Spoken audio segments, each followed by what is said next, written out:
मज़ीद वीडियोज़ के लिए हमारे यूट्यूब चैनल को सब्सक्राइब करें। अस्सलाम वालेकुम वरहमतुल्लाह। आज इस वीडियो में रेंज ऑफ प्रोजेक्टाइल ये वाला टॉपिक ये पढ़ेंगे और फिर इसके बाद application to ballistic missile. Ballistic missile जो है प्रोजेक्टाइल मोशन की एप्लीकेशन है। ये एमसीक्यूज़ भी याद रखने, ये भी पढ़ेंगे। इस लेक्चर में हमने ये दोनों टॉपिक जो हैं ये डिस्कस करने हैं। सबसे पहले range of projectile. Range define कर लेते हैं। वो हॉरिजॉन्टल डिस्टेंस जो कोई भी प्रोजेक्टाइल, वो मैक्सिमम हॉरिजॉन्टल डिस्टेंस जो कोई भी प्रोजेक्टाइल कवर करे उसको हम कहते हैं रेंज। तो ये हमारी इधर से लेके इधर तक प्रोजेक्टाइल ने डिस्टेंस कवर किया हुआ है, ये हमारी रेंज होगी। डिफाइन पढ़ लेते हैं। The maximum distance which a projectile covers in horizontal direction. Maximum distance जो कोई भी प्रोजेक्टाइल हॉरिजॉन्टल डायरेक्शन में कवर करे उसको कहते हैं range of projectile. Range of projectile का एक्सप्रेशन फार्मूला डिराइव करना है, जिस तरह हमने प्रीवियस लेक्चर में टाइम ऑफ फ्लाइट और हाइट का फार्मूला डिराइव किया। उधर हाइट का फार्मूला डिराइव करने के लिए सेकंड थर्ड इक्वेशन यूज़ की और टाइम ऑफ फ्लाइट फाइंड करने के लिए सेकंड इक्वेशन यूज़ की। लेकिन इधर रेंज फाइंड करने के लिए एक हम फेमस फार्मूला यूज़ करेंगे, s is equal to v t. अब एस हमारा हॉरिजॉन्टल डिस्टेंस रेंज है, एस की जगह पे आर आ गया। वी की जगह पे हमें पता है कि हम रेंज फाइंड करना चाह रहे हैं। ओनली एक्स कंपोनेंट इंक्लूड होगा वेलोसिटी का, ये वी आई वाई ये कंपोनेंट इंक्लूड नहीं होगा। तो फिर वी की जगह पे वी आई एक्स मल्टीप्लाई टी अपनी जगह पे। अब हमने सब्स्टिट्यूट करनी है इस फार्मूला में। इस फार्मूला में वी आई एक्स की वैल्यू और टी की वैल्यू। वी आई एक्स एक्स है V I cos of theta. अगर वी आई वाई होता तो V I sine of theta आना था, वेलोसिटी का फिर साइन वाला कंपोनेंट आना था। और टी इधर सिंपली टाइम नहीं है, टी इधर टाइम ऑफ फ्लाइट है, जो प्रीवियस लेक्चर में ये फार्मूला डिराइव किया है, two V I sine of theta over G. तो वी आई एक्स और टी की वैल्यू दोनों वैल्यूज इधर पुट की। पुट करने के बाद वी आई का स्क्वायर हो गया, एक दो तीन इनको इकट्ठा कर लिया, two sine theta cos theta. तो ये हमने आइडेंटिटी पढ़ी हुई है, sine two theta is equal to two sine theta cos theta. Math में पढ़नी है फर्स्ट ईयर में चैप्टर 10 में ही। तो ये इसकी जगह पे पूरे की जगह पे हमने पुट कर दिया साइन टू थीटा। ये स्टूडेंट्स रेंज का फार्मूला डिराइव कर लिया है, R is equal to V I square sine two theta over G. फिर मैक्सिमम रेंज कब आएगी किसी भी प्रोजेक्टाइल की, वो हॉरिजॉन्टल डिस्टेंस ज़्यादा से ज़्यादा कितना कब कवर करेगा, जब एंगल कितने से हम थ्रो करें, कितने एंगल पे थ्रो करें कि वो जो मिज़ाइल है, वो जब प्रोजेक्टाइल है वो मैक्सिमम डिस्टेंस कवर करे। तो इस फार्मूला में अगर साइन टू थीटा पे ही डिपेंडेंस है रेंज की सारी। अगर साइन टू थीटा 1 होगा maximum range, sign two theta अगर 0 होगा तो फिर 0 रेंज। तो फिर ये मैक्सिमम कब आएगी रेंज, जब साइन टू थीटा किसके इक्वल आए, 1 के। फिर इसकी जगह पे हमने 1 पुट किया, बाकी V I square over G as it is, V I square over G. ये मैक्सिमम रेंज का फार्मूला बन गया। एमसीक्यूज में भी आ जाता है कि मैक्सिमम रेंज का फार्मूला कौन सा है, R is equal to V I square over G. दूसरे केस में हमने इसको 1 की इक्वल लिया, एंगल कितना बनेगा वो एंगल फाइंड करना चाहा पूरा। टू थीटा इधर ही साइन ट्रिग्नोमेट्रिक फंक्शन इधर जाकर साइन इनवर्स बन गया, two theta is equal to 90 degree. क्योंकि साइन वन कहाँ पे होता है, 90 पे, साइन जीरो पे 0 होता है, तो साइन 1 होता है 90 पे। थीटा इधर ही 2 मल्टीप्लाई हो रहा है, इधर जाकर डिवाइड, एंगल आ गया 45 डिग्री। यानी 45 डिग्री एमसीक्यूज याद रखना है कि 45 डिग्री पे रेंज क्या आती है, मैक्सिमम। इतने एंगल पे रेंज मैक्सिमम आती है। और कौन से वो दो एंगल्स हैं जिन पे रेंज जो है वो सेम आती है, एक 30 डिग्री दूसरा है 60 डिग्री। इन दो एंगल्स पे रेंज आती है इक्वल। ये भी एमसीक्यूज आता है। मैंने फिगर ली, फिगर में ये 30 डिग्री एंगल पे इसको थ्रो करवाया इस प्रोजेक्टाइल को, और इस प्रोजेक्टाइल को 60 डिग्री एंगल पे थ्रो करवाया। दोनों ने एक ही पॉइंट पे हिट किया है, यानी 30 डिग्री और 60 डिग्री एंगल्स पे रेंज क्या आती है same.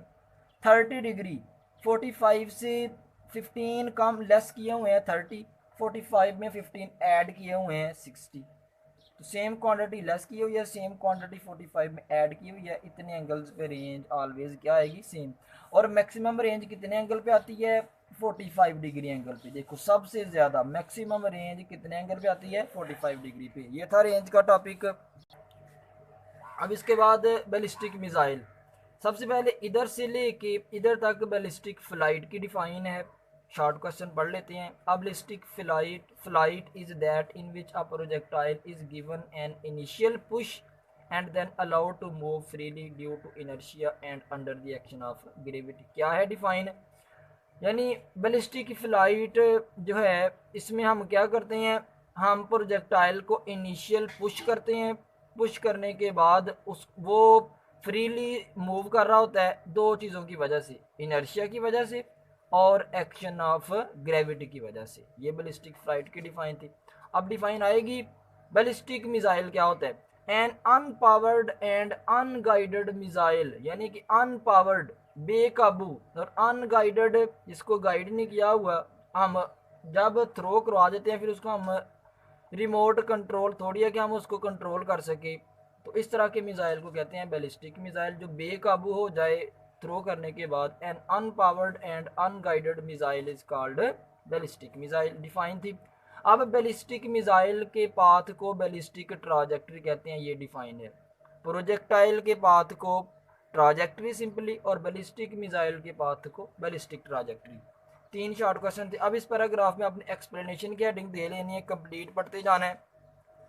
As discussed before ballistic missile इसमें आएगा कि बैलिस्टिक मिसाइल जो है दो मोशंस की वजह से वो मूव कर रहा होता है, उनकी सुपरपोजिशन की वजह से। एक इनर्शियल फ्लाइट, इनर्शिया की वजह से वो मूव कर रहा होता है, दूसरा ग्रेविटी की वजह से वो मूव कर रहा होता है। अब by the law of inertia an object should sail straight off in the direction thrown at constant speed, पढ़ लेना है। अब इस पैराग्राफ में एक दो एमसीक्यूज और भी आएगा कि जब but the downward force of gravity will alter straight path into a curved trajectory. हमने तो प्रोजेक्टाइल को स्ट्रेट ही फेंका, लेकिन कहते हैं कि अर्थ की ग्रेविटेशनल फोर्स की वजह से उसका पाथ प्रोजेक्टाइल मिसाइल का स्ट्रेट नहीं रहेगा बल्कि वो कर्व्ड हो जाएगा। एमसीक्यूज किस वजह से वो कर्व होता है, पाथ फोर्स ऑफ ग्रेविटी की वजह से। अब शॉर्ट रेंज के केस में जब फ्लैट अर्थ हो फिर बैलिस्टिक ट्राजेक्टरी स्फेरिकल होती है, एक एमसीक्यू शॉर्ट रेंज के केस में। और जब अर्थ को फ्लैट सपोज किया हुआ हो। अब हाई स्पीड के लिए और लॉन्ग ट्राजेक्टरीज के लिए फिर अर्थ को स्फेरिकल कंसीडर किया जाएगा, फिर अर्थ को स्फेरिकल कंसीडर किया जाएगा। फिर उस केस में जो पाथ होगा मिसाइल का वो एलिप्टिकल होगा। अगर अर्थ फ्लैट सपोज की होगी फिर उसका पाथ जो है वो होगा स्ट्रेट पाथ, वो कर्व्ड पाथ होगा। वो कौन सा होगा, कर्व्ड पाथ। लेकिन अगर स्फेरिकल होगी हमारी अर्थ फिर उसका पाथ एलिप्टिकल होगा मिसाइल का। ये भी एमसीक्यूज याद रखनी है। अब उसके बाद एक डिफाइन आएगी एरोडायनामिक फोर्सेस क्या होती हैं। एरोडायनामिक स्टूडेंट्स फोर्सेस वो हैं जो एयर किसी बॉडी पे लगा रही होती है। एयर की फोर्सेस को, एयर जो फोर्स लगाती है जब बॉडी स्पेस में एयर में मूव करे, तो एयर की जो फोर्स है उसको हम एरोडायनामिक फोर्सेस कहते हैं। अब इसके बाद the shooting of a missile on a selected, इस सेंटेंस में ये बताया है कि हमने जब शूट कर दिया मिसाइल को और जो डिस्टेंट स्पॉट जो हमने टारगेट सेलेक्ट कर ली है वो जो है वो एलिमेंट बहुत इंपॉर्टेंट होता है वारफेयर में, यानी कि जंग के दौरान मिसाइल को शूट करने के बाद जो हमारा टारगेट है उसको अटेन करना बहुत कॉम्प्लिकेटेड है, ये मेजर एलिमेंट है। तो वो क्योंकि बिटवीन एयर फ्रिक्शन भी होती है वो मोशन को अफेक्ट कर देती है विंड की वजह से। लेकिन हम फिर एंगल ऑफ प्रोजेक्शन हम ज्योमेट्रिकली फाइंड नहीं कर सकते, एक्चुअली हम फाइंड नहीं कर सकते। अगर फाइंड कर भी लें तो वो किस फॉर्म में आएगा, टेबलर फॉर्म में। ये मैथ में सेट्स की 3 फॉर्म्स पढ़ी थी, टेबलर फॉर्म, डिस्क्रिप्टिव फॉर्म और तीसरी होती है 3 फॉर्म्स होती हैं। तो ये टेबलर फॉर्म है, यानी कि ऐसे सेट्स की फॉर्म में हम फिर जो हमारा एंगल आएगा उसको इस फॉर्म में ले लेंगे। इसके बाद स्टूडेंट्स शॉर्ट क्वेश्चन है कि बैलिस्टिक मिसाइल के यूजेस या करेक्टरिस्टिक्स क्या हैं। Ballistic missiles are useful only for short range. MCQs, short range के लिए बैलिस्टिक मिसाइल यूज़ होते हैं। अगर लॉन्ग रेंज आ जाए फिर लॉन्ग रेंज के लिए फिर हम powered and remote control guided missiles use करते हैं। शॉर्ट रेंज के लिए बैलिस्टिक मिसाइल और लॉन्ग रेंज के लिए पावर्ड और remote control guided missile use करते हैं। ये था आज का topic, range of projectile find की और प्रोजेक्टाइल की एप्लीकेशन, प्रोजेक्टाइल मोशन की एप्लीकेशन पढ़ी, बैलिस्टिक मिसाइल। अल्लाह हाफिज़।